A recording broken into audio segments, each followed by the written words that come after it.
Hi, I'm Tom Scioli, author of Space Opera Xanadax Across the Unknown Dimensions of the Galaxy from Image Comics. This will be in stores Wednesday, August 20th, tomorrow. And I'll be signing copies of this at Phantom of the Attic Comics Oakland on Thursday from noon to 2:30. And I'm the author of Godzilla's Monsterpiece Theater, shown here in its sort of regular edition, and then here in its massive folio edition.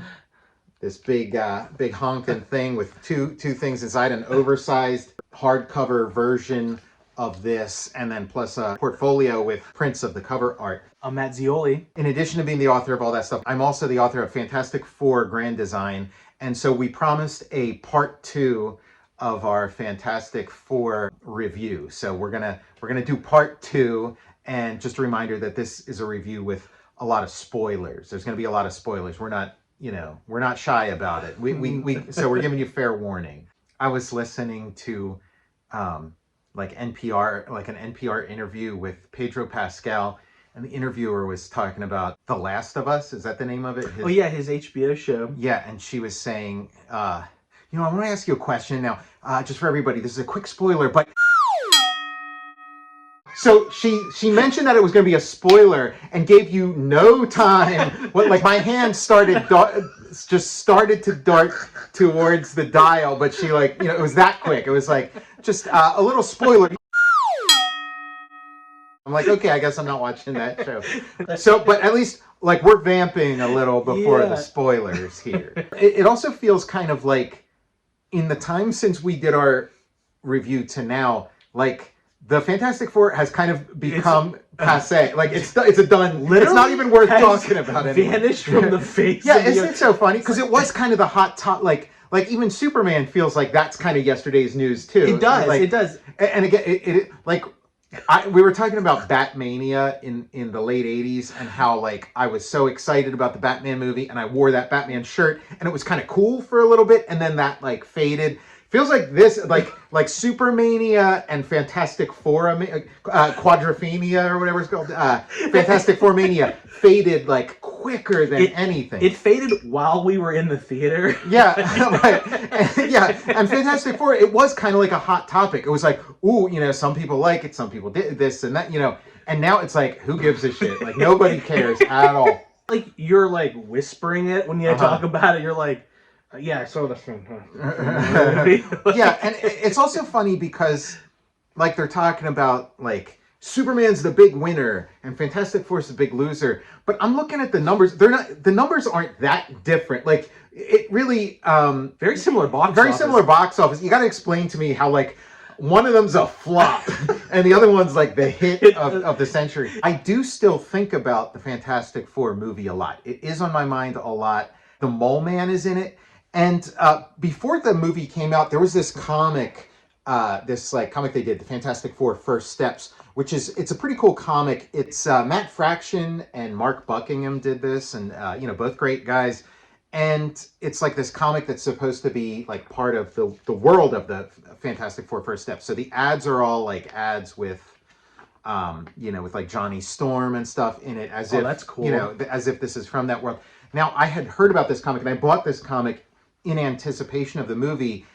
So I assumed this comic was going to be a prop in the movie. So unless I blinked and missed it, I didn't see it in there, but maybe it is on their coffee table or something, whatever. But I did think, I really thought the movie was going to be a lot more meta than it was. And this was sort of a thing that tipped me off. That kind of, led me to sort of have that impression that it was going to be a lot more of a commentary, One of the things in this, I was very excited about the movie, so I started reading this before the movie, and then I started going through it, and then they showed the Mole Man in it. I thought, oh, you know what, maybe I'll just wait until I see the movie first and go back. But when they showed the Mole Man, I thought it was going to be James Corden playing the Mole Man. It really, this picture really does look like it's that totally James is. Corden. I'm the mole man. And that's carpool karaoke. Yeah, he's doing carpool karaoke in the Fantastic Car with them and stuff. So, but I was kind, I kind of was like, okay, yeah, let me put this on. They spill a little cameo. They're teasing a cameo. Yeah, that never came to pass. It's got a moment where I guess maybe I read this wrong or whatever, but it looked to me like they were meeting like Kennedy and Jackie Onassis or something. Not Jackie. She was Jackie Kennedy back then.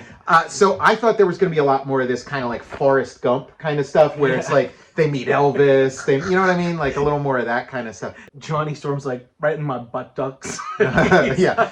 Well, I mean, I've mentioned in other videos how I always had this idea, like when I saw Forrest Gump for the first time, like way back in the 90s or whatever, I thought, this is how you do a Fantastic Four movie. I thought it's like, because Forrest Gump was like it was like a million movies mashed into one, and I thought that's how you do the Fantastic Four. You have like all their, like a ton of their adventures just sort of mashed, like make it kind of like episodic. Yeah, that sounds great. Like, and a ton of like cameos like that. And of course, the idea of having it set in the 60s was kind of floating around even back then. Like that was kind of funny, that again. I would have loved that. Yeah. When I did my little no spoiler review, I did a no spoiler review for Superman, and then we did our video where we spoiled it, and then I did a no spoiler Fantastic Four review, and then we did our spoiler. But in my no spoiler review,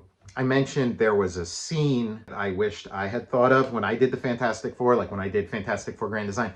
And the scene was this. It was when Galactus shows up, he grabs Mr. Fantastic, and then he's kind of like stretching Mr. Fantastic like he's like a booger, like he just like picked him out of his nose, and he's kind of fascinated with it. I was like, oh yeah, that's pretty clever. Like I wish I would have, because I would have definitely done that. I would definitely have been like, yeah, whatever. Like I feel like I did something kind of like that in GoBots, where Cy Kill has a bunch of humans and he's kind of messing around with it. Like they're kind of like a little science project for him, or sea monkeys. But he's stretching them. But in the movie, he's like stretching Reed, and then Reed's like, like he's in agony. But he's not stretching him that far. Like in the comics, Reed Richards can stretch, and he can stretch pretty far. And like he can at least stretch across like a block or two, but then he does have an end point. He does have a point where you're stretching him too thin, and he can't stretch any further. But it's not that. Like the way he was stretching him was like very standard Reed Richards stretching. Like I felt like they needed to have a scene where he's like this, and then he's like, he's like, yeah, and then you have Reed Richards kind of freaking out, like that would hurt Reed Richards. He turned him to silly string. Yeah. Oh, I mean, Reed Richards, his powers are it's like a copy of Plastic Man. There was a Mad Magazine parody of Plastic Man in the 50s called Plastic Sam. It was Harvey Kurtzman, and like they showed you all the ways you could hurt Plastic Man, because one of them was you grab his hand or his arm or whatever, and you make a little pocket of air, and then you start twisting it into a bubble, and then you go and smack it, and it causes him intense pain. So they had a bunch of like different ways you could hurt a stretchy guy. Since we did our last review, I've also rewatched the Roger Corman. Yeah, for like the millionth time. It's so good. I'm obsessed, Tom. It's like really basically good. That's the one I keep thinking. It's funny too, because like when I was doing Fantastic Four Grand Design, I kept waiting for I thought there'd be a bunch of like these like big battles between like mano a mano between Reed Richards and Dr. Doom. There really isn't one. There's one pretty late, like in the 90s, where it's Walt Simonson does it, but it's still not quite what I was looking for. But it's like so rare. Like in the comics, it's usually the Thing versus Dr. Doom. But like to me, like you got to have like a Reed Richards versus Dr. Doom fight. And the Corman movie is really the only one that delivers that. Like a nice fist fight between the two of them, because in bigger budget Fantastic Four movies, it's like there's a big battle between Dr. Doom and the Human Torch. Yeah. Dr. Doom and the Human Torch. There's not, so it's odd to me. But the Corman one has a great fight between it's so good between Reed and Dr. Doom. When he's punching, you're just cheering, and it's like so satisfying. it's literally one of my favorite Marvel films, Tom. Like Yeah. I'm obsessed. It's so great. I You know can't what? believe it. I can't Like, believe it. I really wish the Fantastic Four would have been like just a huge smash hit, you know, broke records or whatever, because I feel like if it was a huge hit, it would be Fantastic Four Mania, and they'd put out there'd be a run, they'd put out the Corman one. You know what whatever barriers there are to getting that released in like a deluxe treatment, I feel like they'd knock them down. But because this one kind of underperformed, disappointed the way previous Fantastic Fours have, it's like, fuck you. Like, if you wanted to see the Corman one in a nice edition, you should have gone to see this 4 times. But you did. You saw it once, opening weekend, and then never again. I mean, I saw it twice, but yeah, like, that like we're gonna get punished. Basically, we're gonna get punished. Their role in the next movie in Avengers Doomsday is going to be dialed back. Probably they're going to be minimized. They're going to be like, oh yeah, nobody wants to see these guys in it. So it's kind of a shame. I was hoping for, because a rising tide lifts all boats. Why didn't they pull out the stops and get Doom involved? And like, they blew it. They really did. Like that was kind of another thing. Like I thought, like in my mind, I thought they were going to pull out all the stops, because why wouldn't they? And they didn't. Like I'm thinking, like, these Marvel movies, they should treat them like kung fu movies. There should be a healthy helping of fights, like, all through it, and do sort of storytelling through combat. Like that's the Jack Kirby way. The Jack Kirby, and that's what this needed. This needed like some fights all the way through. Not just like I'm trying to think if there were any fight. There might not have been any fights. There was just Reed Richards flinging himself against that one gorilla. I think that was like the only fight in it. Like that was the only like thing where like one body connected with another body and sent it flying. That was the only time. Again, the Thing does that real clever thing where he knocks down all those columns and the building falls on Galactus. But it's like, after I saw the Fantastic Four, I went back and watched all the old Fantastic Four movies, and the Corman one, obviously. But I've also gone back to the original Marvel movies, the old ones, because I thought, like, am I judging this a little too harshly? Like, or conversely, did those old Marvel movies suck too? And I just kind of, like, I was so desperate for a good superhero movie after, all those years of like a drought, that I kind of let them slide. So I went back and I watched Iron Man, Thor, Captain America, First Avenger, The Avengers. I watched Thor 2. And I was watching them, and it's like, this Fantastic Four movie looked better than all of them. Like, the Joe Johnston Captain America was like the closest to having to looking like an actual movie, having like a real look to it. But the rest of them, no. Like the Fantastic Four, it has like a film grain. It has it just substance. It looks really good. And so it does sort of trounce those other ones in that regard. However, those ones, like watching Iron Man and watching Thor and Captain America, the stories are really good. Like, they all do sort of hinge on these, personal journeys that the characters go through. Like, Iron Man is like this, like, St. Paul on the road to Damascus kind of like conversion story. And then Thor kind of centers around Thor learning humility, and as he, which again is pulled straight from the comics. Like, they did such a great job on these. Again, they all sort of have this like flat plastic look to them. But I feel like that was, Jon Favreau had said with Iron Man that to him the important thing was figuring out a way to make the CGI scenes and the non-CGI scenes look, like they're, the same, like in the same universe, like they're cut from the same cloth.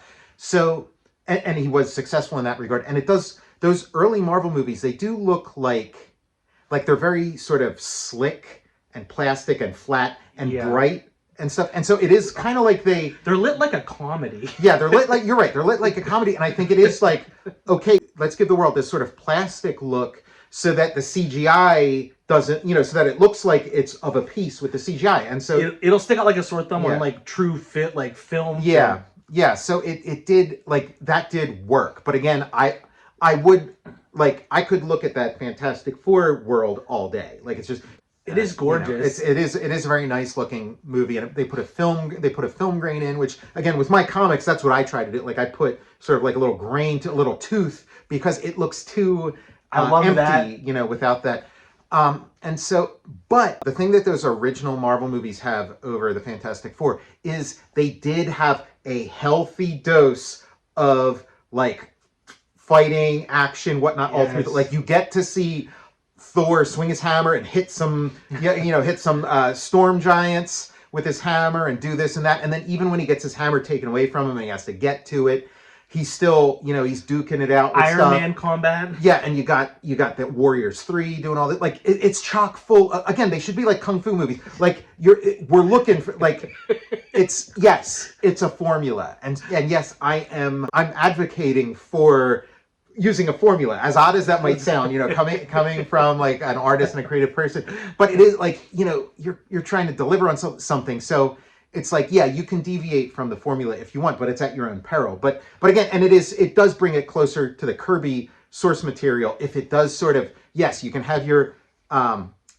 journeys, your emotional journeys, your arcs, your this and that, but it's got to be woven in with like some cool, because these are action heroes. Jack Kirby, there's this famous cover that Neil Adams drew, and Carmine Infantino showed it to Jack Kirby, sort of like real proud of it, like, hey, Jack, get a load of this. This is like the greatest cover ever done. And Jack kind of ripped it to pieces. He's like, this cover's shit. Maybe not in those exact words, but he said, this cover's no good. You have all these action heroes, your whole line of action heroes, and they're all just standing there with their hands on their hip in this identical pose. Like they should be climbing, jumping, punching, swinging, and that's like the Jack Kirby approach. And the Fantastic Four didn't have that. Where these other ones did. You get in the Captain America movie, you get a ton of him throwing that shield at stuff, and there was like almost none of that in Fantastic Four. And maybe that's an option. Like there have been times throughout superhero comics history where that did come into vogue. Like the idea of like, we're going to do a superhero comic where not even a punch is thrown. We're going to, and it would come into vogue. Like, and I remember there was a point in like the late 80s or whatever where it was like, oh, we're going to have an issue of Spider-Man where Spider-Man doesn't even show up in it. Stuff like that. And I kind of get that impulse. And it's like, our characters, yes, what got you in the door was the idea of, Spider-Man shooting his webs and the Hulk raging out and breaking through a wall and stuff. But we've evolved as a readership and as a company and as creative people and as a medium and as a genre where we don't have to do all that stuff. We can have an issue of the Hulk where he doesn't turn into the Hulk. We can do this and this. But again, like, I'm not a fan of that stuff. I don't like that stuff. And there was even, it kind of became like a cliche during the 2000s where it was like, these issues of, the Avengers or something where it's all conversation. It's all talking heads, like talking, and again, it's an interesting twist. It's an interesting move, but I don't know how much of that was like intentional with Fantastic Four, where it's like, what, we're at a space, like these kids who watch these movies, maybe they were 10 years old when Iron Man came out, but that was 2007. That was 18 years ago or something. So like they're all in your late 20s now. So you're ready for something more sophisticated. You don't need punches and lasers shooting out of his hands and stuff like. You don't need any of that. And it's like, yeah, maybe not. But I can tell you, I do. Personally, I do, and maybe the film-going audience agrees. If it was a limited show on like Disney Plus, right? Like it was. Yeah, it's almost like built for like a series rather than. Yeah, I wonder. You know what I mean? Like the feel of it was like a whole series condensed down. That's what Marvel's been doing a lot of all these years, and that's where Matt Shakman came from. So yeah, maybe WandaVision was a lot of that. Yeah. But there were like action set pieces and so like it does, like as a whole it kind of culminates in like sort of this big action sequence. But it looked great, but yeah, it had like TV vibes bubbling up. Yeah, I guess in terms of the story, because it was.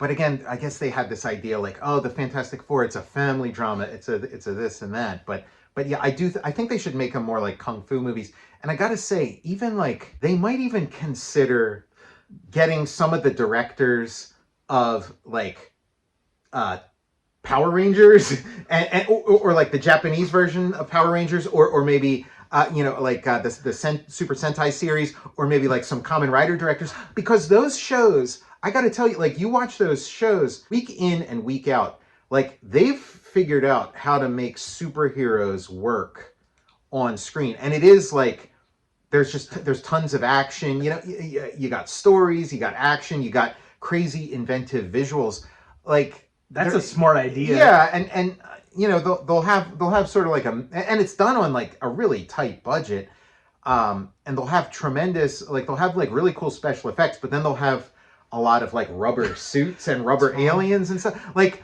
try it, Marvel. Like, try, Please. I mean, and again, maybe now they're not feeling particularly bearish. Maybe they're a little bit bullish now, so maybe they should have done this a little bit ago. But like, bring a little bit of that like tokusatsu vibe to these movies. When we both liked Aquaman a lot. Yeah, like the first Aquaman movie, and the Aquaman movie had that feel. Like, it's like an action movie. Yeah, and again, like people use it as a pejorative to say, like when the Tobey Maguire Spider-Man came out and like everybody saw the Green Goblin suit for the first time, and they're like, oh, this looks like Power Rangers.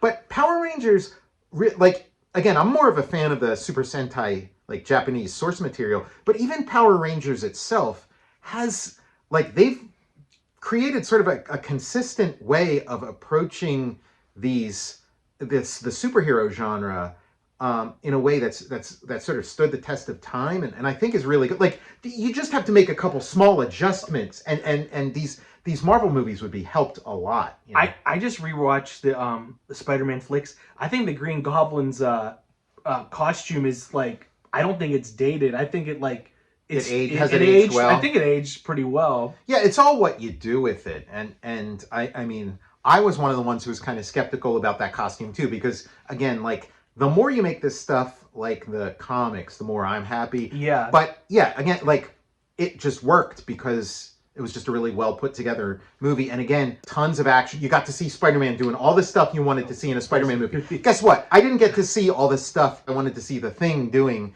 in a Fantastic Four movie. And like all the other Fantastic Four members can take a flying leap. Like the Thing, the guy I want to see. Like, he's one of my all-time like favorite Marvel characters. The Thing. We were talking about this in the last episode. Just the Thing, like when he was walking around talking, I was getting choked up. The Thing, he's covered up in so much of the movie. Most of the scenes you just see him like from the neck up, and like a dickie or something. And it didn't make me wonder, like, why is he a CGI character at all? Like, why isn't, because and again, and he looked very odd. Like his body looked very odd. Like, it had this weird shape and didn't quite move right. Like, it almost like he was like levitating everywhere. Like, again, like, what if you put him in a rubber suit? Roger Corman. Well, yeah, and like the Roger Corman Fantastic Four is kind of the best looking thing.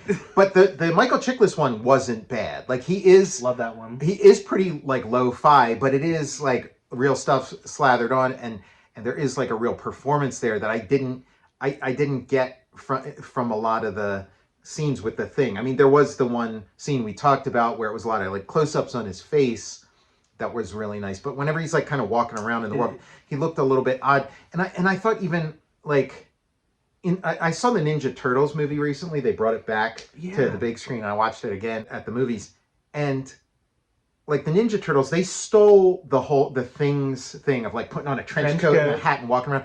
And again, it looks so good in the Ninja Turtles. It's like it's like you couldn't have done that for, have the Thing look as good as the 1990s Ninja Turtles movie. Again, the 1990s Ninja Turtles movie is amazing. Like, it looks amazing. It's brilliant. Like, they do so much with a small budget. The lower budget of the Corman one helps it. They just go back to get meat and potatoes. Like, that delivers. I think the Thing has more action scenes in the Corman movie than this. Like, the Thing is like, they got a little too classy with it. They're like, no, you know what, we're gonna make a thing. Again, I liked the gimmick of, he doesn't like to say it's clobbering time, but I thought the payoff was gonna be, he was gonna start doing some major clobbering, and just didn't happen. If the Hulk show didn't exist and the Hulk TV movies, the Corman Fantastic Four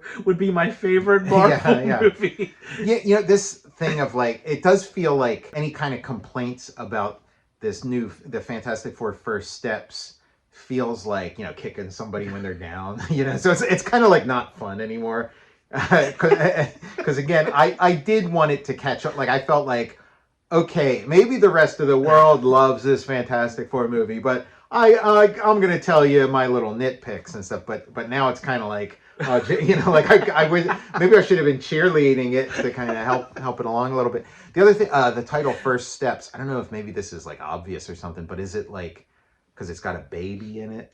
So it's like the Fantastic Four's first steps for this new iteration of the Fantastic Four, but also like, but we didn't see the baby's first steps in the movie. So baby step, Dr. Leo Marvin. Yeah, there is a an Art of Fantastic Four book coming out, production art.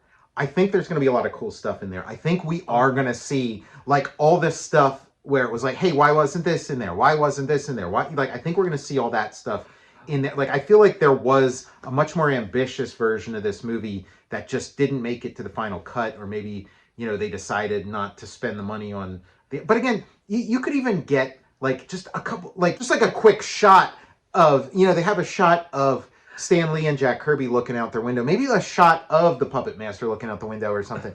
But the one thing I was rewatching The Rise of Silver Surfer, the sequel to like that original Fantastic Four movie, and I do recommend it. I still haven't watched. I've talked to a couple people who never saw that one. That one was like the best of those two. Like, I thought that one was really good, but it's famous for having like the Galactus cloud. It's like they didn't have the CGI just wasn't good enough yet, or it was too expensive to make like a fully realized Galactus. So Galactus was like this cosmic cloud.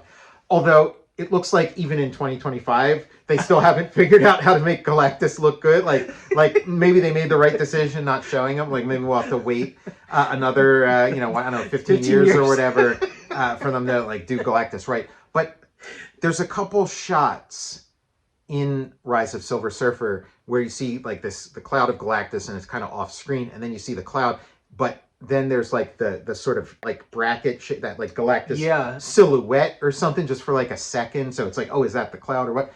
So I feel like they could have made it as in that movie as though Galactus, we know, is somewhere inside this cloud, at the center of this cloud. We just never see, like, I feel like they could have made that happen at least. And all it would have taken would have been at the end when like the Silver Surfer is fighting Galactus. It's like you see the cloud, and then Silver Surfer's like looking into the cloud, and you see inside of the cloud. All they would have needed was like just like a little 5-second shot of like a silhouette. It wouldn't have even had to be CGI, just like a little silhouette of Galactus's head, just so you can be like, okay, yeah, we didn't get to see it, but he's in there. He's at the core of this. That's actually like, I'm getting like, that's awesome. Yeah, so maybe if somebody could like insert that, and then nobody would have a problem with, because that was the big like, I thought that movie was really good, but that was the big complaint. It's like, you call, there's Galactus, but he's a cloud. Where's Galactus? So I feel like they could have, if the Total Recall edit of if budget was a concern, I feel like they could have done that. But yeah, in this one, Galactus falls kind of flat in where I thought Galactus was going to be spectacular, and I feel like he wasn't. He wasn't quite it. He was, but one interesting thing, when I saw Galactus's face, I thought it looked a lot like Miles Teller. And so I thought we were also going to get some kind of like weird new insight into Galactus, because in the comics, Galactus is a survivor of like a previous universe, like a universe that predates the Big Bang and stuff. And so when I saw this similarity to Miles Teller in his face, I thought, oh, maybe Galactus is like a refugee Reed Richards from another one of these Fantastic Four movie universes, like, who sort of made it, like, I thought, again, you can imagine my disappointment when, as I'm watching this movie and I think, the Earth is going to blow up and everybody's going to flee to like the regular Marvel universe. like Galactus is going to win. He's actually going to destroy and then that doesn't happen. Or that like, oh, we're going to get some kind of cool explanation. Because I feel like there's been a bunch of comics where Galactus dies and like they find Galactus's corpse or whatever. And I there's been some comics. I think there was like a comic where Galactus was Franklin Richards, all these time travel, but like you could do all this cool time travel paradox, and especially, again, when you establish with the first shot of the movie, Earth 828, like it's like, okay, well, this is going to pay off in some way that they're letting you know this is a different universe, and so we're going to get some surprise, and I thought Galactus was going to be like the center of some kind of reveal. That's such a good insight. It's like Miles Teller. What the heck? And maybe they did like what? That's amazing. All this stuff, like it seems so much like it's headed, like that movie was headed towards the Earth was really going to get destroyed, and like there's a million reasons for it. And I do wonder if that was the plan. Some form of that was the plan, and they just kind of backed off. They're like, no, we want to make this a little more of a feel-good movie, not have the Earth blow up. Not have the Earth blow up. Like also, I'm so curious. With this movie, I'm so curious about like the story behind the story. Like I want to see a documentary about this. Yes. I want to know like, what were different options they were considering. Although one thing I got to say in its favor though, maybe all this stuff of setting up that it's an alternate universe and making like me think as I'm watching it that, oh, we're going to see the Earth blow up. Maybe that is kind of a cool thing to do, that like, because when you watch a movie like this, you assume, okay, nothing that crazy is going to happen. But to make it where I'm thinking like, oh, Galactus really is going to eat the Earth, and then when it doesn't happen, it's still kind of like, you got me invested in the jeopardy of the situation, Yeah. Like, all the roads not taken. Like it's kind of like it was very safe. They didn't take a road. And again, I guess they're saving it for the next one. They're saving Doctor Doom for the next one. They're saving it all for the next one where it's like what if the Fantastic Four doesn't even show up in Doomsday? Again, we got, I think they're edited out. I think John Malkovich was in one of the trailers for Fantastic Four, and he didn't make it. What if the Fantastic Four gets Fantastic Forward? Where it's like, because they're all talking about like, oh yeah, I filmed this scene with Robert Downey Jr. I did this, I did that, and then you come out, they're like, oh, why weren't we invited to the premiere?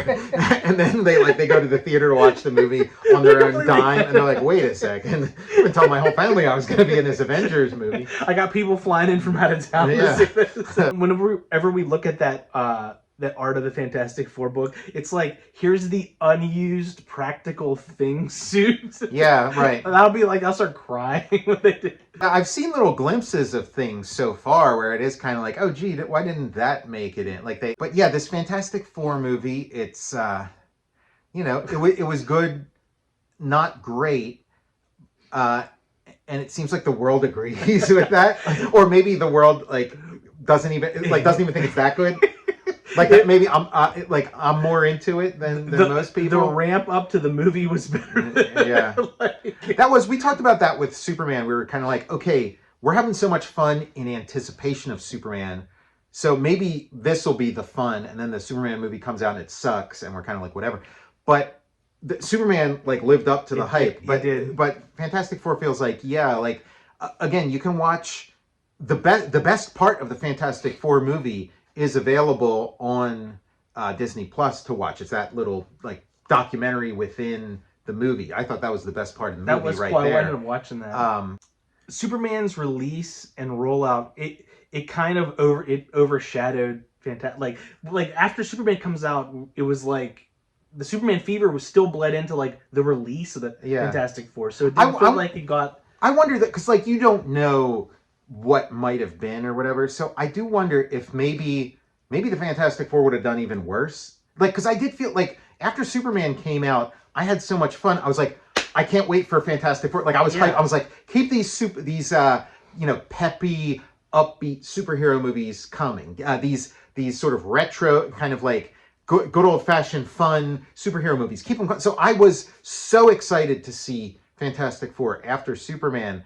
And I wonder if Superman, if that wasn't there, if Fantastic Four would have done even worse. It also has a cozy kind of feel to it. I think they should have released it in the in the winter, right? Yeah, like a Thanksgiving Christmas type. well, I mean, yeah, the Thing was all bundled up. He had like sweaters on and stuff. Like he was not. He like He had you two didn't- scarves. Yeah. It had a cold feel. I was No, like, you're right. It feels like cozy up by the fire with the Fantastic Yeah, Four. by the time it's like streaming for free, by the time it's on like Disney Plus or whatever, should be around that time. Yeah, And, well, I'm gonna throw it on during the winter. yeah, you can have a little eggnog Eggnog. while you watch it. So. But I do want to watch it again. Like I feel like I am going to come back to it. And again, maybe this comfy, cozy Fantastic Four where nothing too upsetting happens. Like it's a very calming movie because like nothing that like a Jello mold shakes. Yes. Like that was my favorite part watching it in 3D was watching the Jello mold shake. So maybe. Yeah, man. Again, That's the most conflict. watching that Ninja Turtles movie, it's like that was a better Fantastic Four movie. Like that again, it cost like it wasn't as low budget as the Corman Fantastic Four, but it was a low budget movie, and it just looks like $1 million. And again, like it's got this film noir look, beautiful shots, the story works, like it's got a great through line, and then like the animatronics and the puppetry Incredible. and stuff are just Martial arts is awesome. Yeah, great. Yeah, you get to see the turtles doing turtle stuff. You get to see them Golden fighting. Harvest, and gives you what you want from it. Like those animatronic suits, it was like the Henson factory that did the Jim Henson company that did the Ninja Turtles and like Splinter and stuff. I was thinking like, how great like a practical thing would be or whatever. But I do wonder. Like, has that generation kind of like retired and died? Like, has that become a lost art? Because when the Ninja Turtles was made, and the Corman Fantastic Four was made, there was kind of this generation of like fans of Tom Savini and you know what I mean, like craftsmen. These craftsmen, this generation that was like fixated on that stuff, and so you had a lot of talent, a lot of people that could pull that like.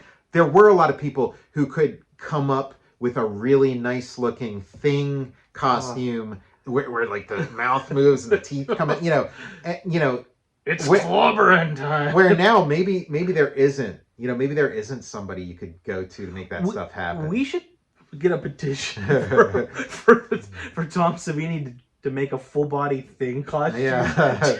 Like in his free time. Well, yeah, because the Thing in the Roger Corman, it did have more of a horror bent to it. It did look like something that came out of the Tom Savini shop. So, Tom Savini, if you're watching this,